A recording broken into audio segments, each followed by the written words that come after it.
अस्सलामुअलैकुम वरहमतुल्लाहि वबरकातुहू। मोहतरम नाज़रीन, आज की इस वीडियो में मसला का उन्वान है कि बग़ैर अंडरवियर के, अंडर गारमेंट्स के बिना अगर नमाजी नमाज पढ़े तो नमाज हो जाती है या नहीं।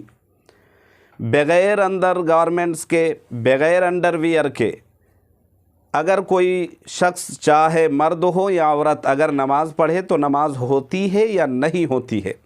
चूँकि उर्फ़ आम में लोगों में ये बात मारूफ़ है और लोग आपस में इस पर बात भी करते हैं और लोगों को ये खाम ख़याली है, बहुत सारे लोग कन्फ्यूज़न के शिकार हैं कि बग़ैर अंडर गारमेंट्स के नमाज नहीं होती है।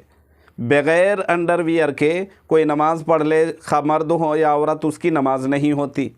तो अज़रू शरा इसका क्या हुक्म है? शरई नुक्ते नज़र से क्या बग़ैर अंडर गारमेंट्स के, बग़ैर अंडरवियर के नमाज होगी या नहीं होगी? तो आज की इस वीडियो में आप बने रहें, फुल वीडियो वॉच करें और चैनल में अगर नए हैं तो सब्सक्राइब कर लें, वीडियो को लाइक करना न भूलें। तो जवाबन अर्ज़ है कि औरतों में ख़ुसूसन ये बात बड़ी मारूफ़ है, और जो लोग पढ़े लिखे नहीं हैं, हमारे अहबाब, हमारे माशरे के अंदर ऐसे बहुत सारे लोग हैं, और ये सवाल बहुत ज़्यादा पूछा जाने वाला सवाल है कि क्या बग़ैर अंडर गारमेंट्स के अगर नमाज़ पढ़ी जाए तो उससे नमाज हो जाती है। और उर्फ़ आम में लोग ये कहते हैं कि एक दूसरे को कहते हैं कि भाई बग़ैर अंडर गारमेंट्स के, बग़ैर अंडरवियर के नमाज नहीं होती। हालांकि ऐसी बात नहीं है, इसलिए कि बग़ैर अंडर गारमेंट्स, बग़ैर अंडरवियर के कोई नमाज़ पढ़े तो नमाज हो जाती है।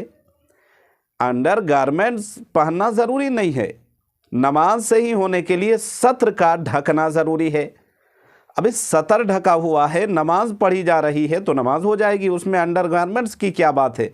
कोई पाजामा पहन के, कोई शलवार पहन के, कोई लुंगी वगैरह पहन के, पैंट पहन के नमाज़ पढ़ता है, मगर अंडर गारमेंट्स बंदे ने पहना नहीं है, तो फिर नमाज ऐसी बात नहीं है कि नहीं होगी, नमाज हो जाती है। उम्मीद है आप समझे होंगे। अल्लाह ताला समझने की मज़ीद तौफ़ीक